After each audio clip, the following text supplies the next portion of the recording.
Hey everybody, how's it going? I saw this, I noticed that there's an engineering student that has an account on YouTube, and for the most part, he puts out a lot of good content. But there's a couple of videos on there that are a little bit misrepresentative of the real facts, the real information, and he oversimplifies things and kind of debunks himself in his videos. It's a little bit contradictory, and I'll get to that. The account is Innocenceii, and lately he's been talking about variable frequencies on a computer, and that's going to be my next video. But today he's talking about teraflops and why teraflops don't matter. But in the video, he actually says, he basically talks about teraflops and how crazy it is to do, these big calculations, but, it doesn't matter at the end that, one computer can do way more intense calculations than another. But before we start, I just want to also say that, I graduated from engineering a long time ago. I went to college and I went to university. I have over 7 years of post-secondary school. And just to prove it, here you go. In Canada, University of Guelph. This is a BA in a Bachelor of Applied Computing, Distributed Computing, and Communication Systems Technology. This is an honors program that I graduated from. And also, here's my computer engineering degree from Humber College.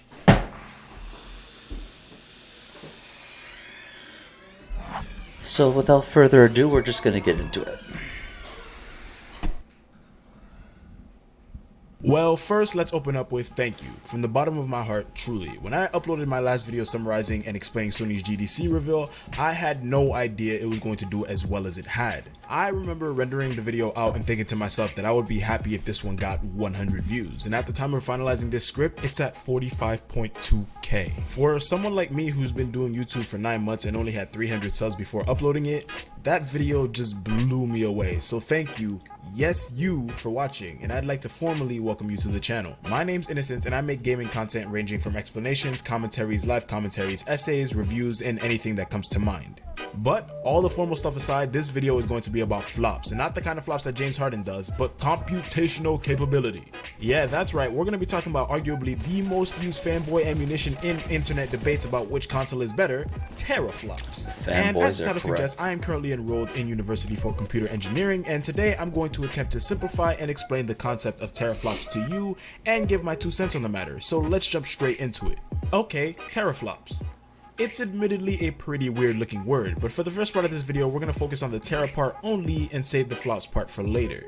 So that's right, for the time being, throw the flops part completely out of your mind and do not worry about it. We're going to focus solely on the tera part and provide a definition for that first before moving on to the flops part. Okay, so tera. I'm sure you guys have seen it in front of other words like terabyte, maybe terahertz, or even terawatt.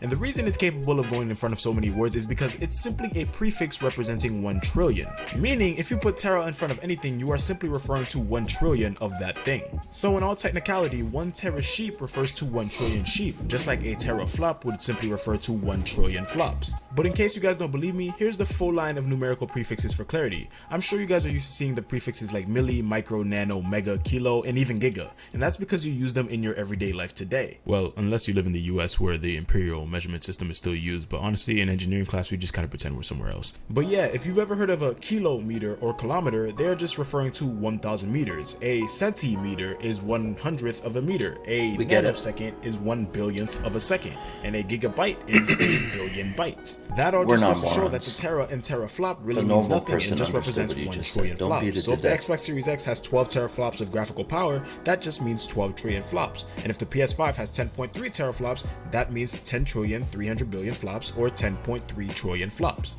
And that's honestly it for the prefix tera. Consider yourself certified in now knowing that it means absolutely nothing in terms of computation in its own right. But now we come to the real beast, the flop part. So he says tera means nothing when it comes to talking about computational power.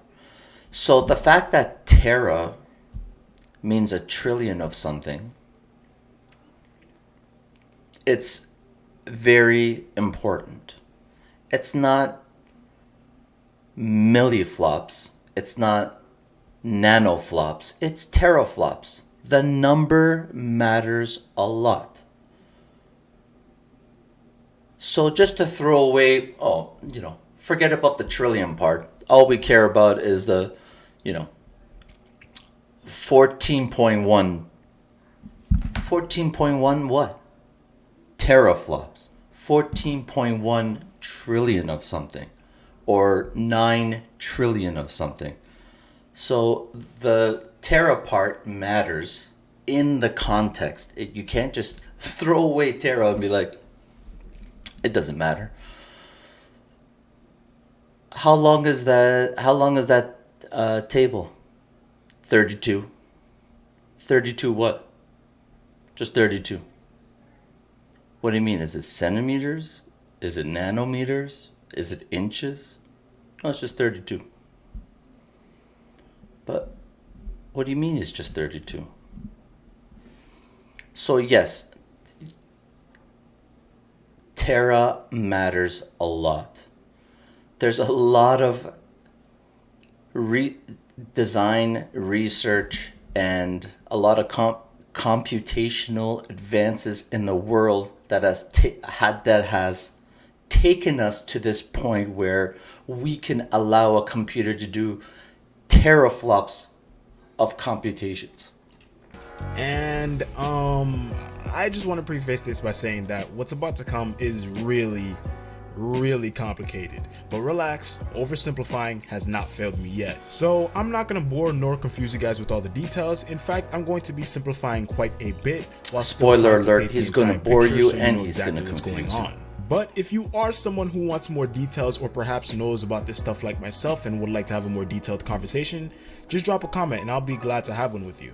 Okay, so flop. It technically means floating point operation per second, but what exactly is a floating point operation? Well, before we can understand what a floating point operation is, we need to first understand what a bit is. And bits are pretty simple. The word itself actually stands for a binary integer, and binary simply means 2, representing the 2 states a bit can have, either 0 or 1. So you might be like, if a bit is just a 0 or a 1, what does that mean physically, like in the real world? Well, that's kind of complicated, so I'm not going to get super into it, but a good way to visualize it is to simply think of a bit as an electrical current going through a device that can hold information. As in, this device, and its name doesn't matter, can remember whether or not it had a current going through it and tell the computer accordingly. If there was a current, the device remembers that and tells the computer that a 1 has occurred, and if there was no current, the device will tell the computer that a 0 has occurred. And that's pretty much all bits are, just pieces of electrical information that your computer can interpret. True. That is very true.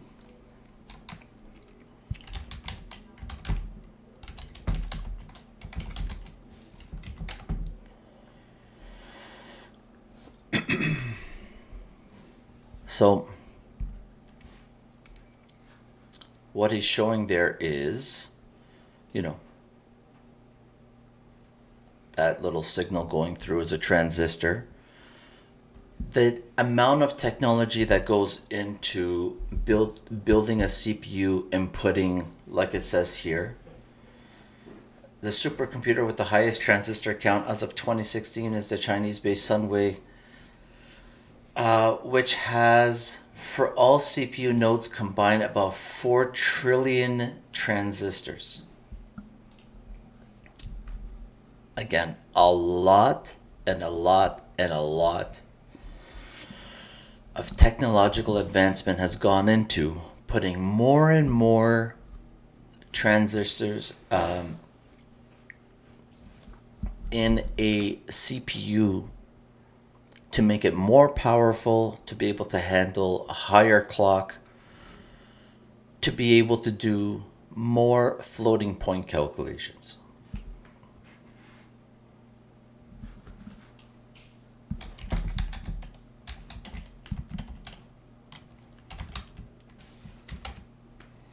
In comparison, the Pentium 1, which was the first Pentium ever made, I remember back in the day when I first got my first Pentium, you can see that the transistor count was 3.1 million. Now compare that number to 2016, when they got 400 trillion transistors in a supercomputer, and a normal Intel, let's say i7 900 transistor count, you're looking at 460 billion transistors compared to the first Pentium that ever came out, the Pentium 1. So we're talking about 3.1 million and 460 billion transistors today. So this amount of technological advancement that has happened since the early 90s till now is huge. And the more transistors you have, the more powerful your CPU is, the higher the clock, the more floating point calculations. So all of these things matter. As either a 0 or a 1. So now you ask, okay Innocence, we know what bits are, so what does that have to do with flops? And my answer to that is relax, we're getting there, but we actually need to establish one more thing about bits before explaining flops. And that's the fact that bits can be combined. And you might be like, what does that even mean? Just bear with me, it's simpler than it sounds. Remember that bits are just little devices that can interpret an electrical signal or lack thereof as a 0 or a 1. But I half lied to you when I said that, and the reason I say half is because each individual bit can be a 0 or a 1, but when you combine them, you could actually represent more numbers. For example, if you have two bits next to each other, there are now 4 possible states they can be in, either 00, 01, 10, or 11, and your computer will essentially interpret these extra states as more numbers. So with 2 bits, you can represent 4 numbers, 0, 1, 2, 3. But what happens when you have 3 bits? Well, same trend, you can now represent even more numbers. There are now 8 total states, and your computer will assign a numerical value to each of them, and you will now be able to count up to 7 from 0. And this exponential trend will continue for as many bits as we want to add, with the number of possible states that can be represented doubling for each successive bit.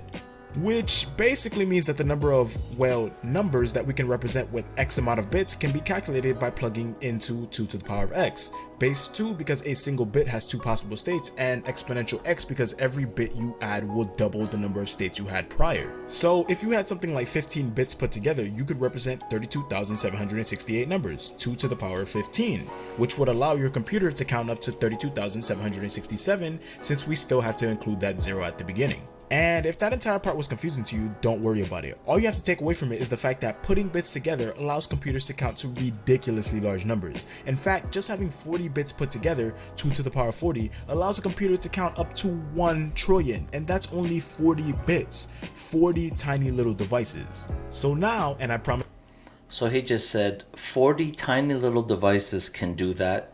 Imagine an i9 or an i7 right now has 460 million. Like, think about the amount of CPU power that they're putting into these consoles today. We're getting to flop soon. You might be wondering, why does it matter that they can count that high? Well, because when you can count, that also means you can do math. There's nothing stopping a computer from looking at 2 sets of combined bits and say adding, subtracting, multiplying, or dividing them, then spitting out another set of combined bits that contains the answer. And boy, does this unlock the ability to do some pretty crazy things with just bits, because when you can do math in a given medium, even if it's just with zeros and ones, the sky becomes the limit. And you can see this today in your everyday life. If you say want to save a picture of a dog that has 2 million pixels in it, your computer will simply assign a set of bits to each and every single pixel, and another value of a particular set of bits that will tell your computer which color belongs in that pixel. And when you put it all together, boom, you get a dog picture. And the same concept could be applied to, I don't know, say shooting a gun in a video game. There could be a combination of bits assigned to your character's position, rotation, gun angle, and ammo count. And if all these things check out, when you pull the trigger, your computer will literally do the math and crunch all the bits together in whatever ways it needs to mathematically figure out if you actually hit something. And all of this happens in the blink of an eye. Computers quite literally do math in the same way we do, just using solely zeros and ones and going way faster. They're actually pretty scary when you sit down and think about how quick they do this stuff. And for one last piece of extra context before I tell you what a flop is, because honestly I've already kind of explained it, there are 8 bits in a byte. That's what a byte is. A byte is 8 bits. So if you ever want to figure out how many bits your favorite game is working with now that you know just how complex they are, just take the game file size, let's say 80 gigabytes, and multiply that by 8. That's going to be 640 gigabits or 640 billion bits for a single completely game. Just imagine how much numerical information and calculations you can store in 640 billion bits. So far in this video, we've been talking on scales of 1, 2, 3, 15 bits, and it was already getting complicated. Now think about 640 billion bits for an 80 gigabyte game. Like, it's honestly just unreal and not even possible for the human mind to comprehend, so don't even try. Alright, so now that you know what bits are and how they can be combined to create even larger things like photos and even games, what the hell is a flop? And how does it involve bits? Well, surprise, surprise, I've already told you. To refresh your memory, a flop stands for floating point operation, and a floating point operation is just any type of bit math which cannot be predicted by your computer. In other words, a floating point operation is a spontaneous calculation that must be done by your computer that cannot have previously been predicted. That's why it's called a floating point operation, meaning that the decimal point as well as other numerical values for any particular bit set is floating, and your computer has no idea where it's going to land before starting the calculation. And remember, bits can only be in the state of 0 or 1, but put together they can represent more complex numerals like large numbers or decimals. So just know that going forward, if I talk about numbers larger than 0 or 1 or talk about decimals, I really mean that number or decimal in its corresponding bit form. But continuing on, computers are faster but not much different than humans, because like humans, if a computer knows beforehand what values it will have to work with, it will be able to perform the corresponding calculation faster when the time comes. A good way to visualize this is to compare opening a photo on your computer versus playing a multiplayer game on it. When you open a photo, your computer knows exactly what bits represent what pixel and what bits represent what color, and it's all packed nicely into a single file that can only be opened or closed but not changed. This is a static file and therefore does not contain I told you earlier he was going to bore you to Everything death. that your computer None of needs this to know to matters. open that file is contained within the file itself, and your computer doesn't have to do any calculations on its own to open it. But when you look at a multiplayer game, it's not possible for a game file to contain a bit set for every single thing and every single angle and every single possibility that could happen within that game. If that was the case, game files would be infinitely large because you would need an infinite amount of bits. So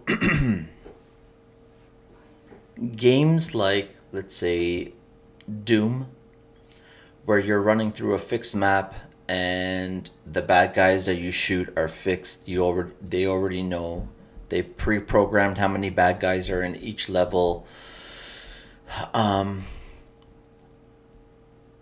The way he's explaining it right now, it's impossible to store every single possible state. It's so random. You can run around, you can jump on a building, you can do all this stuff, and it's random.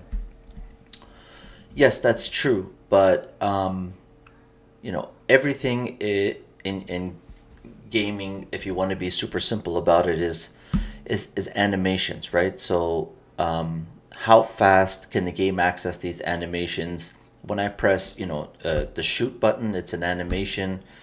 When I jump and use my parachute, it's an animation. All they're doing, they're not storing every single possibility of all the different things you can do in the game. What they're doing is they have a set of animations, and they're just calling it as you do all these different things.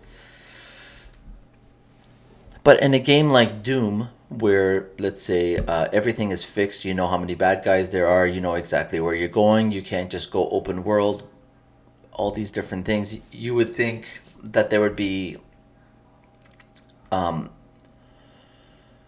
less data stored, but that's not true. So there are some games like Doom or whatever first-person shooter game that is fixed in terms of the level It's fixed in terms of the area you can run around. It's fixed in terms of the number of bad guys, all these different things. Some of those games, have much bigger game files than games that are open world, like modern warfare, Call of Duty. But so it's not like you have to store every single possibility. That's not how it works. Like a game like hockey, you have animations for hit, shoot, skate, all these different things, and what you're doing is you're calling these files over and over again. But to his credit, he said, floating point calculations are calculations that are not predictable by whatever computer that it's running on. So if you theoretically had a choice and you have a computer, wouldn't you want a computer that can handle more random calculations or more random states that are thrown at it per second than something that couldn't handle it? If I'm going to pay $3.99 and one computer says I can only do 9.2 trillion of these calculations, or the other computer says I can do 12.1 trillion, well, 9.2 and 12.1 is a huge difference in computational power. So teraflops is not about speed, it's about computational power. So when someone says this computer can do 12.1 trillion random floating point calculations, that's automatically telling you that it's stronger, more powerful. You can't just do this explanation and say, imagine being able to do all these random calculations. Look at these bit numbers. It's crazy. He literally made a big deal about all this and then says, yeah, but it's not a true measure of its power. He just said in Call of Duty, let's just say, for example, he's playing Call of Duty. In Call of Duty, there's all these random things that can happen. Well, which system would be able to handle all these random things happening in the game? The one that can do 9.2 trillion floating point calculations, or the one that can do 12.1 trillion? The answer is clear. It's common sense. There's no trickery here. There's no one's misrepresenting anything. If he says in Call of Duty there's all these random things that happen, well, you want to play it on the console that can handle more of these random calculations in a second. And in another video he says, variable clock rate is good. So if you have a CPU at 3.5 gigahertz, what you're doing is you're taking 1 second and you're chopping it up into little slices. 3.5 billion or trillion.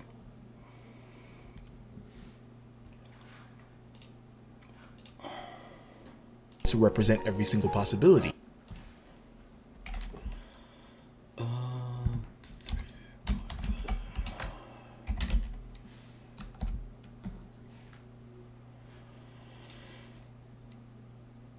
Yeah, 3.5 giga.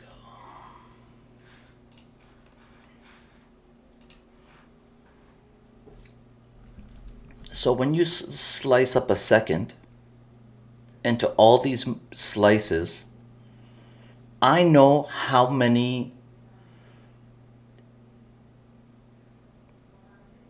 calculations I can execute in a second. 3.5 billion.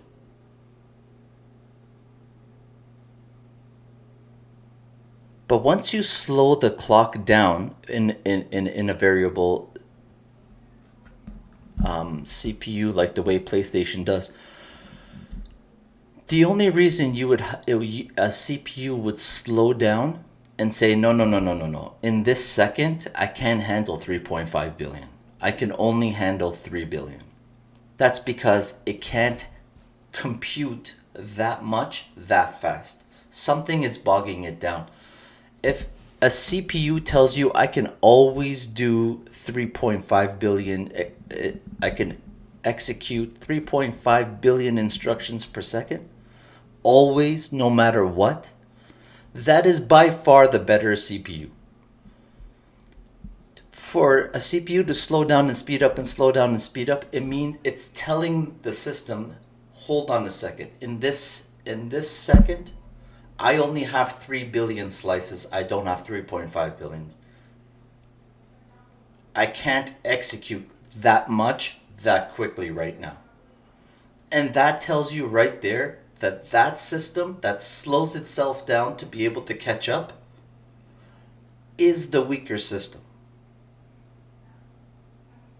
This is not coming from any place of, I don't work for either company. I don't have ties to any company. I don't have any bias here. I'm just telling you the straight engineering fact. If a CPU has to slow itself down and says, hold on a second, I can't do this many instructions in this second, it's because it's being bogged down and it's not as powerful as the other CPU.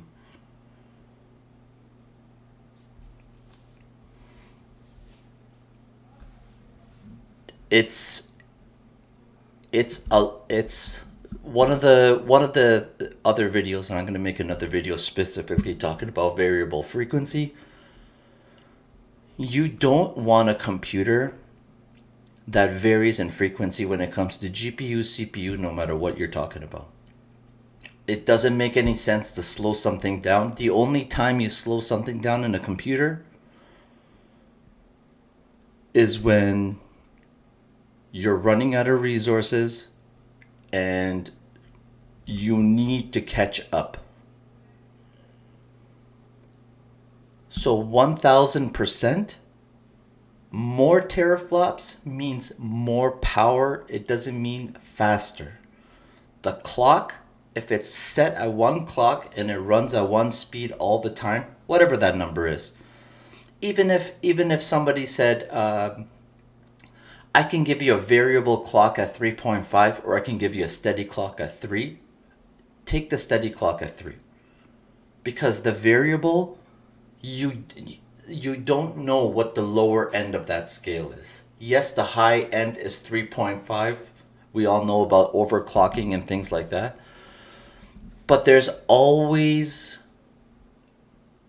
there's a degradation that happens eventually. When you overclock something, you're getting more power at certain times, but it does hurt you in the long run. Always take the steady clock. Always take the steady clock. Because they don't tell you what the lower end of that scale is. They only tell you, hey, you can overclock this to 3.5. Yeah, but Sony, when you guys vary the frequency and it goes down for whatever reason, it doesn't matter. What is the lower number? Is it 2 gigahertz? Is it 2.5 gigahertz? Is it 2.8, 2.9, 3 gigahertz? What's the lower end of the number? And nobody talks about that and nobody asks questions about it. But if you're paying for a computer, console, whatever it is, and someone's selling you a variable clock CPU, ask them what the lower end of that CPU clock is. Because yeah, I might be flying at 3.5 gigahertz at some times, but if I'm flying at 2.5 gigahertz the other times, it averages it up to 3 gigahertz. So why not just get a steady clock at 3 gigs? That's all I'm saying. To avoid this, instead your computer has to calculate a lot of that stuff on the spot as you and the other players perform said possibilities. Oh, you took a step to the right? That step wasn't stored within the game file. Your computer had to crunch existing bits within the file to figure out how that's supposed to look. Oh, you fired your gun? Your computer has to calculate what's supposed to happen. Oh, you threw a grenade? Your computer has to calculate where it lands. So therefore, the file for a multiplayer game would be dynamic, meaning that it is able to... Again, imagine running this on a computer that can handle 12.1 billion of these operations, trillion of these operations, as opposed to running it on a computer that can only handle 9.2. And that is the real life teraflop number of the PlayStation 5. To be changed while open and therefore involves floating point operations. And remember, floating point operations are just random bit operations that your computer could not have previously predicted before performing them. Because your computer could not have predicted that you would jump out of a building at this exact moment in time, out of this exact... Oh, one thing I forgot to say. There is an equation to calculate teraflops. And Sony has found a way to go around the teraflop number, that whole conversation, because to plug in all the numbers in the equation and get a number, you can do that with Xbox. You have a GPU clock, you have a CPU clock, you know how many control units are in there, you plug it in and you get the number. But with Sony, it's a variable clock on the CPU and the GPU. So if I don't know what the clock is, if I don't know what the speed is, I can't plug it in the equation and get a teraflop number. But Sony says, yeah, it's 10.2. Based on what? What numbers are you plugging into this equation to get 10.2? Is what everybody wants to know, but nobody asks questions about.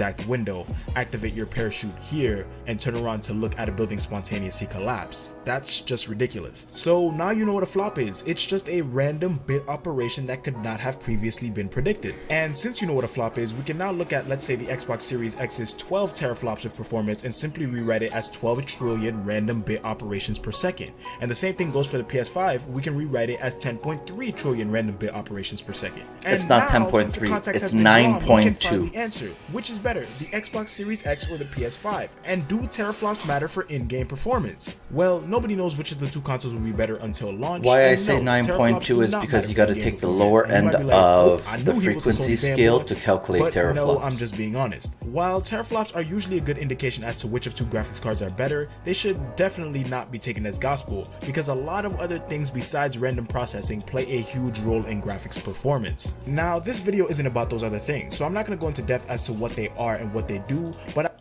so he says random processing is not the sole determination. It isn't, but then he goes on to say that he has a video card that can do 14 teraflops. Why didn't he go buy a 6 teraflop video card?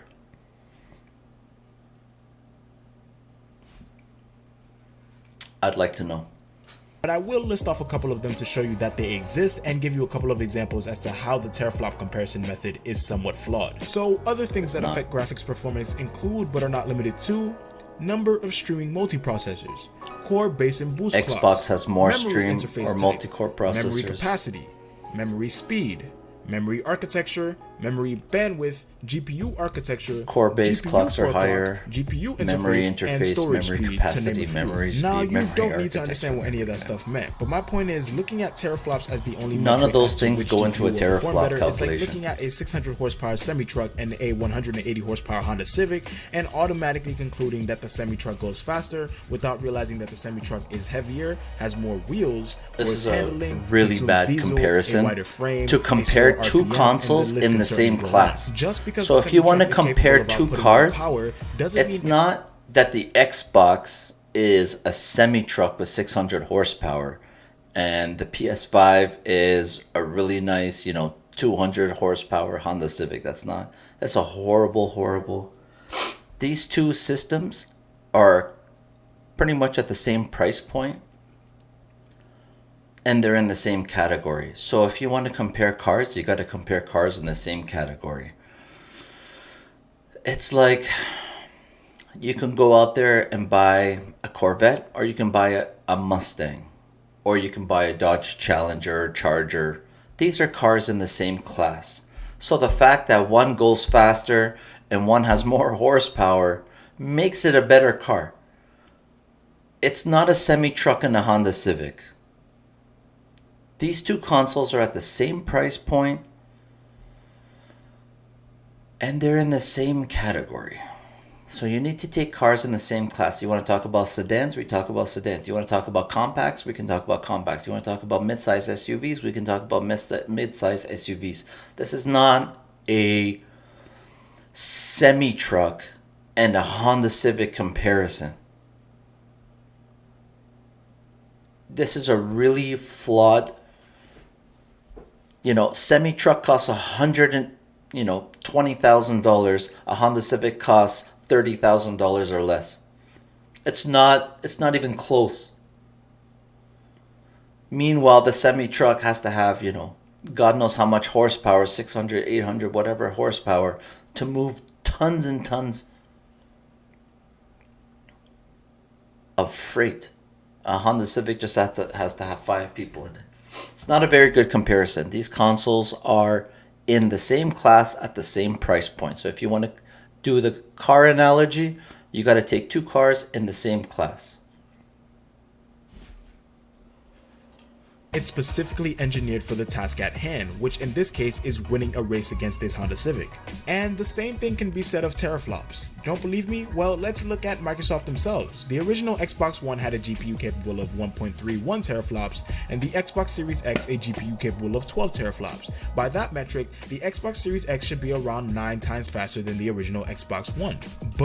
So right here, he says 9 times faster, which is completely incorrect. It should be 9 times more powerful. Teraflops is not about speed, it's about computational power. So this is completely incorrect what he's saying right now.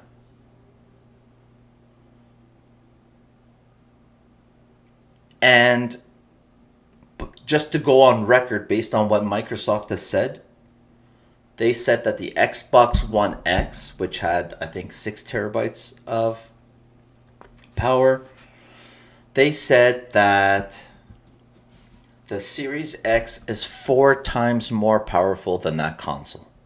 Which puts, you would think the teraflop number, 6 times 4 is 24. But just because you increase the teraflops, it's not like... It doesn't work like, it's 4 times more powerful, so it's got to have 24 terabytes. That's not the way it works. An engineer would know that if you're increasing computational power by 2% or 2 times or 3 times, you're not going to see 3 times the power. You have to, there's a curve there. It's not linear. But just the fact that he says 9 times faster instead of 9 times more powerful, if he said 9 times more powerful, he would be correct. But since he said faster, means he has no idea what he's talking about when it comes to teraflops. It's not. Microsoft themselves even say that the Xbox Series X will be able to manage around 120 FPS at 1080p for most games, which puts it around 2 to 3 times as powerful as the Xbox One X and about 6 times as powerful as the OG Xbox One, meaning that teraflops have failed us here for an accurate comparison. Another example would be my PC rig. Currently my PC's graphics card. So again, he said 6 times faster, it's 6 times more powerful, but yeah, the new console can handle a lot more. Xbox has said that native 4K at 60 frames per second is their base on games. And you've seen a lot of that from devs come out, and the optimized games like Assassin's Creed Valhalla will be running at 4K 60 frames per second, but some games are capped on the PS5. So when you see the computational power of 12.1, and you see a lower computational power in terms of teraflops on the PS5, and you can see why games are being capped at 30 frames per second. It's a direct correlation. There's no misrepresentation of the numbers like the way he's doing here. He keeps talking about this times faster, faster, faster. Teraflops is about power. Is it how many times more powerful? This is not about speed.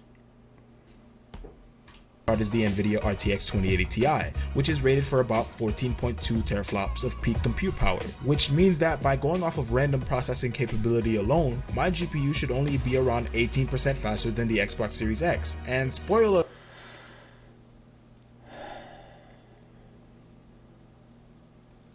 again, he says 18 times faster, but he doesn't talk about clock speed. So you can't talk about speed if you're not talking about clock speed. You're talking about teraflops. And when it comes to teraflops, you're talking about power. This guy has no idea what he's talking about right now. alert for those But meanwhile, he went and bought a 14.2 teraflop video card that costs $1,200 American. I live in Canada, and that's insane. That's like almost $1,400-1,500 for me. But why did he go and buy this very powerful video card with 14 teraflops of power? If teraflops don't matter, why didn't he buy something cheaper? Why did he have to buy this $1,200 card? Please explain to me why you spent $1,200 when teraflops don't matter, and you didn't buy a cheaper card that has like 6 teraflops or 8 teraflops. PS5 is running 9.2. So why didn't, if you're saying it doesn't matter, how come you didn't go out and buy a cheaper video card? those of you guys who aren't PC players, the RTX 2080 Ti is currently the most powerful graphics card a consumer could buy that is intended for gaming. The RTX 2080 Ti can manage a smooth 50 plus FPS in most games at high settings at 8K. No, not 4K. I'm talking 50 plus FPS at 8K. So, teraflops don't matter. He bought a 14.2 teraflop video card, and he's boasting about this card running 8K graphics. Who's making 8K graphics in games is what I want to know. But that aside, he's saying it's running native 8K.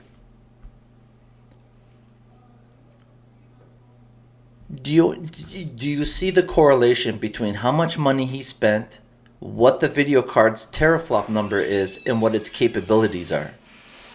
You can't do this with a 6 teraflop or 8 terabyte or 8 teraflop or a 10 teraflop card.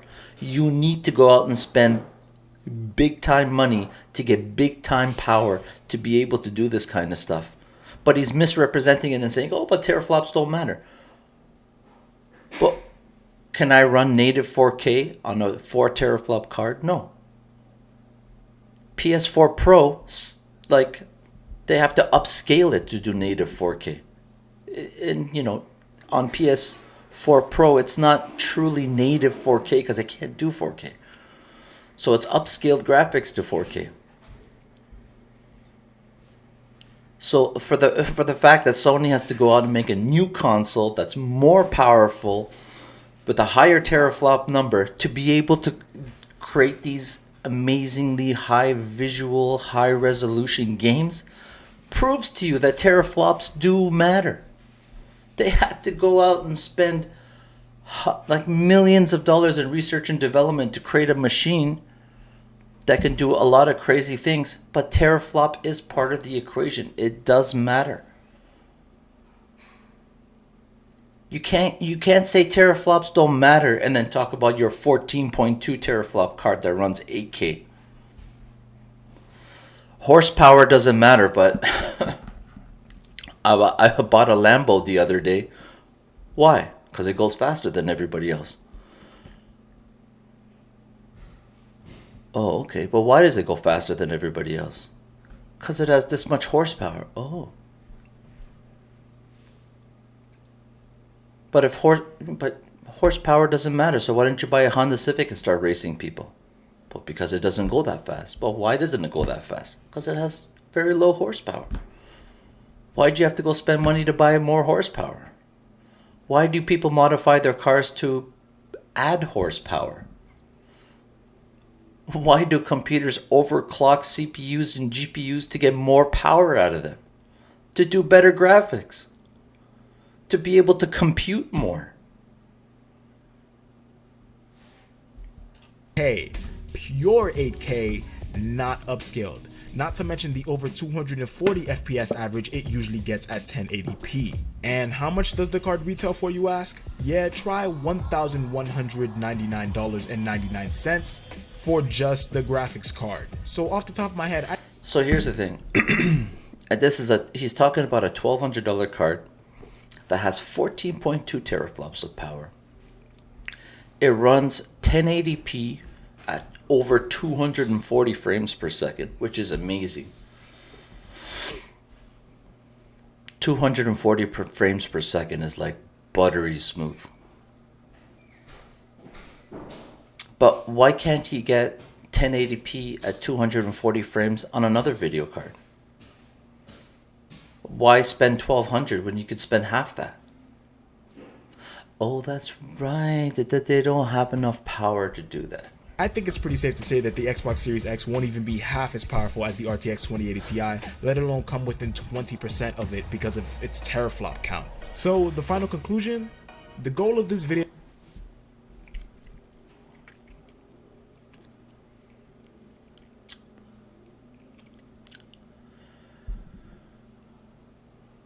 So he says that Xbox won't even come close to that video card, but he doesn't say anything about Sony. If the computer with the higher clock speed on the CPU, more powerful GPU because of control units, and he listed all those things about the different things that go into making a video card better, a GPU. So Microsoft's Xbox has more control units, higher clock speeds on the CPU, all these different things. But it can't even come close to the 2080. So if all these numbers are lower on the Sony PS5, where does Sony stand?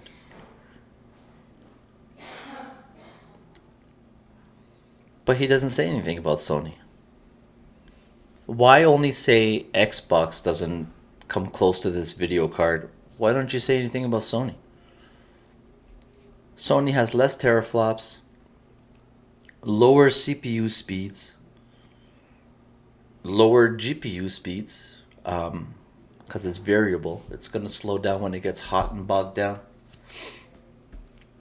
So why not put a graphic up there?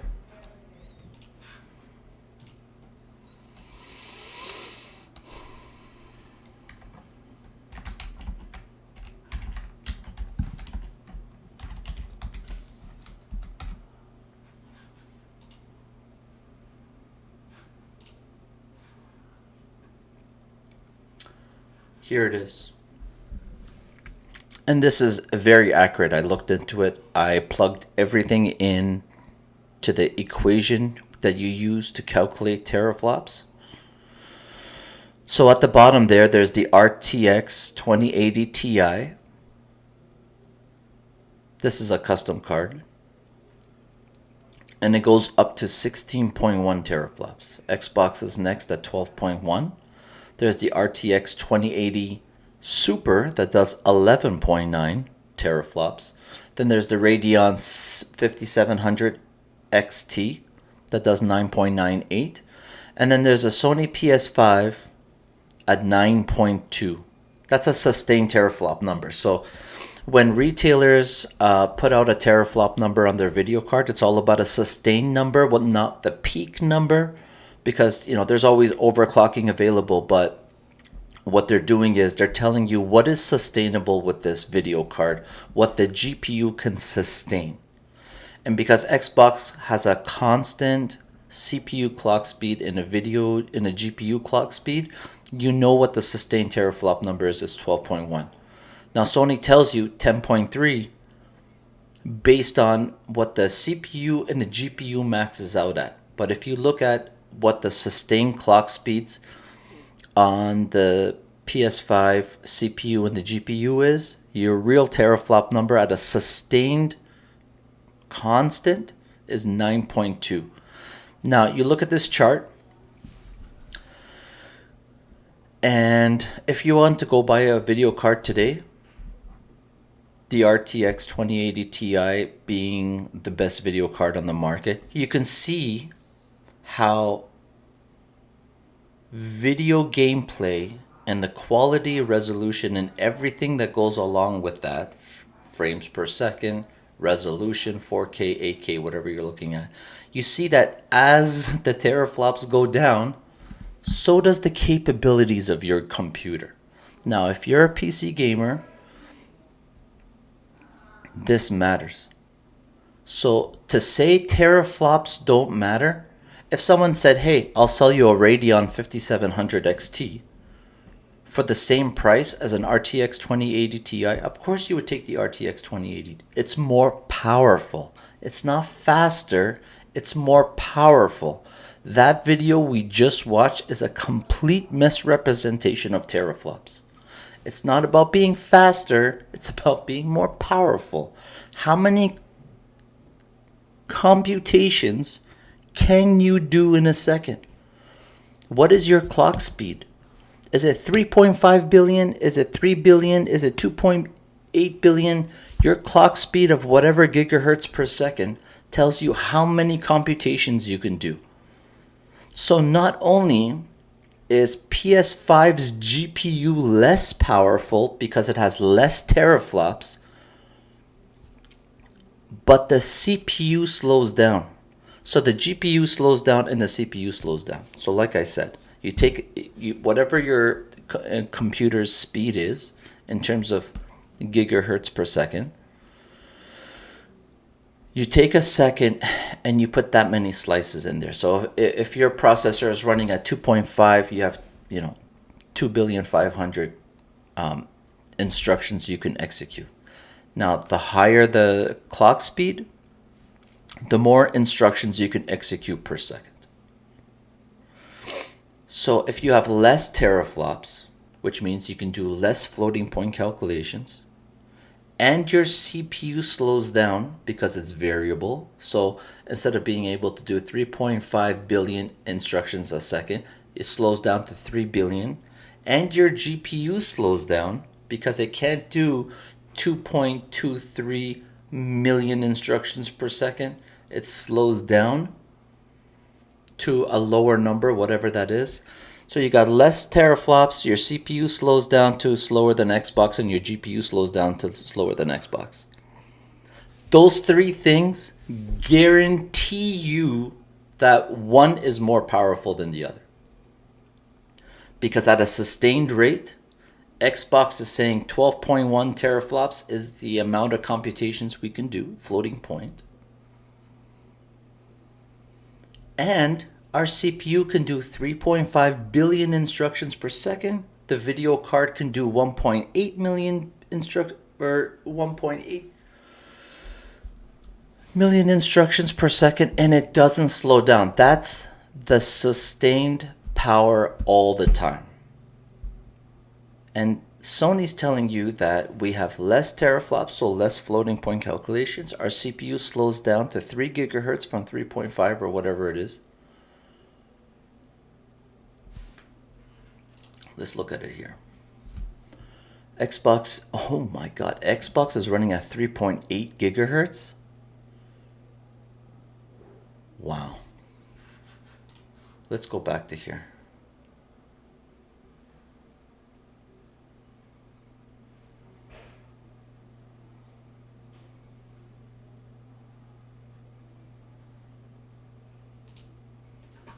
Effect graphics performance type, memory capacity, memory speed, memory architecture, memory bandwidth, GPU architecture. So, core clocks, number of stream units. This right here, control units. That's what he's talking about. So when you want to calculate teraflops, you got to plug in for PS5 36 control units, or Xbox has 52 control units running at 1.825 gigahertz.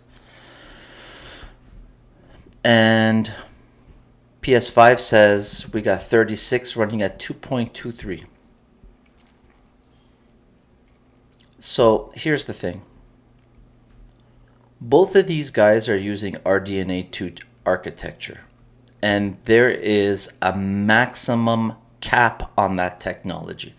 So the GPU cannot run faster than 1.85.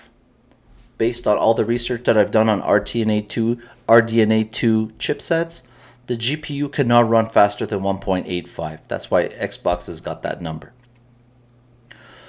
So the fact that PS5 is telling you we can boost it to 2.23, that's fine. But how long does it run at 2.23, or will it ever run at 2.23? Because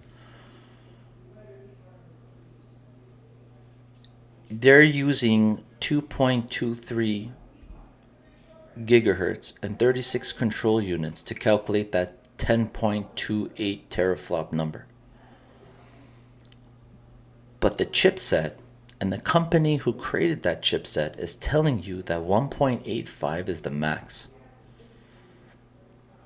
So Xbox says we needed more teraflops, so we put 52 control units in there. So when you do the calculation for teraflops, 36 control units, you're looking at 9.2 teraflops.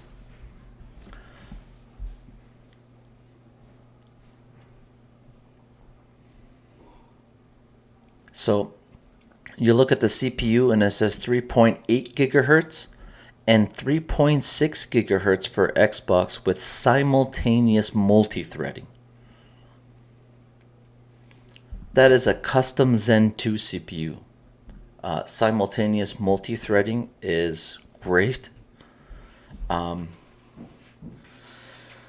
Multi-threading is when you're doing multiple things at one time. Obviously, if you multi-thread, you can do different things. That's why the CPU changes a little bit, because it gets bogged down by the extra computations that it does because of the multi-threading. So the CPU clock slows down to 3.6. You see how that works? Now, if PS5 is saying we can boost up to 3.5, but when we get bogged down, we're going to slow down, and nobody knows what that lower end of the frequency is. So to say teraflops don't matter when he's spending $1,200 on the best card on the market, which soon it won't be the best card on the market because the next wave of video cards will be coming out.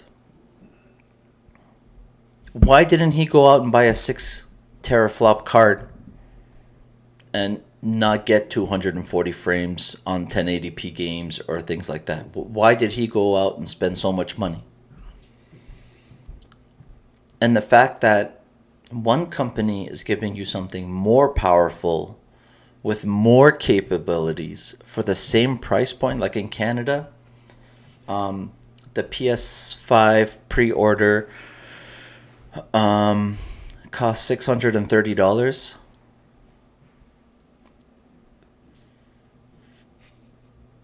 Was it 600? $599? Oh, $670. And was it $629 in Canada and $599 for the Xbox? Xbox is even selling me something for less when it clearly has. This video just told you that floating point calculations is a thing. It's hard to do because of the amount of bits in it. So the guy talks up floating points, and it's random, and nobody knows what's going to happen, and it's it's not a state that the CPU can see coming. It comes out of nowhere, these calculations, and the fact that you can do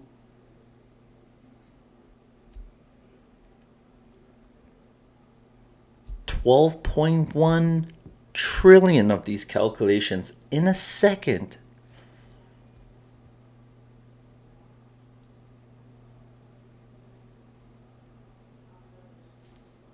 That doesn't mean that one is more powerful than the other.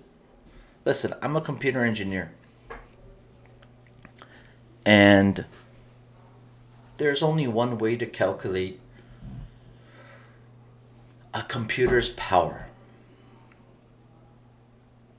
There's only one way to do it. There's only ever going to be one way to do it. And when it comes to calculating how powerful a computer is, the speed of an SSD is never going to come into play. I know Sony talks about their SSD a lot and how fast it is. Absolutely, it's really good technology, and that it just goes to show, technology advances, and things come out all the time, right? So memory speeds, bandwidth, all these things will get better. And both of these consoles have come up with their own custom way to speed up memory transfer and all these things to reduce load times. They're both doing great work on R&D. But as a computer engineer, there's only one way to calculate a computer's power. Is it more powerful? And Xbox absolutely has that claim. At the moment, right now, Xbox Series X is the most powerful console ever made. And the numbers are right there in the video. But you can't say teraflops don't matter when the best visuals and the best performance come from a 14.2 teraflop video card that costs $1,200. But you're getting 12.1 teraflops for $599 in a console. I get, that's why I never got PC gaming myself. I do have a custom PC that I built myself. But a lot of the games that I love on console are available on PC, and it costs a lot of money to build a gaming PC. I know. I did one custom myself. First thing I did when I came out of engineering was, I'm going to build my own PC. I know all these great things about what makes a computer fast and powerful. I'm going to go out and I'm going to buy, this video card and this RAM and this latency, and I knew all these things. But it's crazy that this engineering student sits there and says teraflops don't matter, and then he went out and spent $1,200 on the best video card that there is, and then talks about, I can do 240 frames per second on 1080p. I can do native 8K. Yeah, but that's only because you have the most powerful video card. You can't do that on any other video card. So to say teraflops don't matter is the most ridiculous thing ever. But you get views and you get subscribers because PS fanboys love to hear that. And you sound like a PS fanboy. I'm going to tell you right now, you have a Sony PlayStation in your house and you don't have an Xbox. I have a PS4 Pro and I have an Xbox One X, and I've already pre-ordered the PS5, even though I know nothing about it because Sony hasn't talked about it at all. But I'm thankful that I can afford both, so I get both. I won the best of both worlds. But as an engineering person, I'm going to keep it 100 with you guys.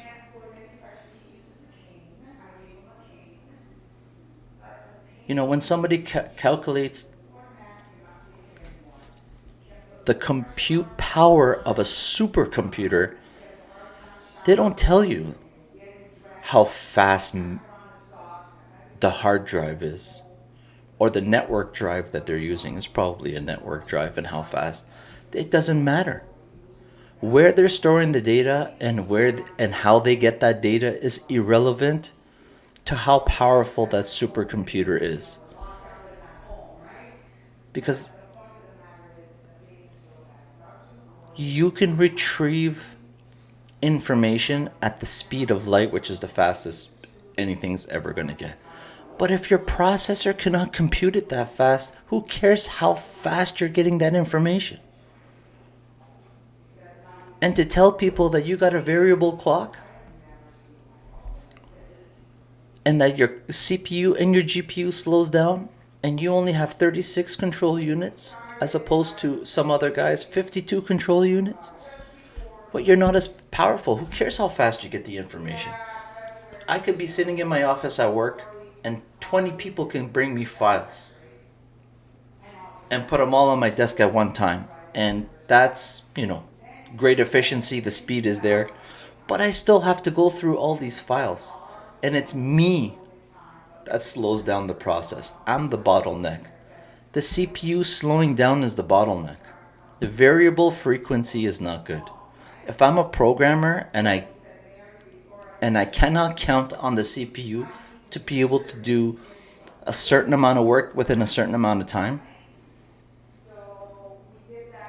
I don't know. I have to bring it down to be able to get a very stable game. That's why you get capped at 30 frames per second on the PlayStation 5. Sure, it can most probably do 60 frames per second or 120 frames per second. But the developers cannot count on the CPU being at 3.5 gigahertz all the time, or the video card or the GPU being at 2.25 gigahertz all the time. It slows down. And me as a developer, if I don't know that power is going to be there 24/7, I have to dumb it down a little bit so that I know I don't get any glitches in the game. I don't get any stutter, judder, whatever you want to call it. I want the frames per second to be constant. I want the game to be buttery smooth. And if I have to cap it at 30 frames per second to make it happen, I'm going to do that. And that's where the conversation is right now. The conversation is not about, it's not a console war thing. This is about technology. Technology is advancing and PC gamers. So for the first time, actually, this is very cool. Usually computers, PC gamers get all the best technology first. The video card, the CPUs, the GPUs, all that stuff. But for the first time, RDNA 2 is coming out. So RDNA 2 is coming out on consoles before it comes out on PCs.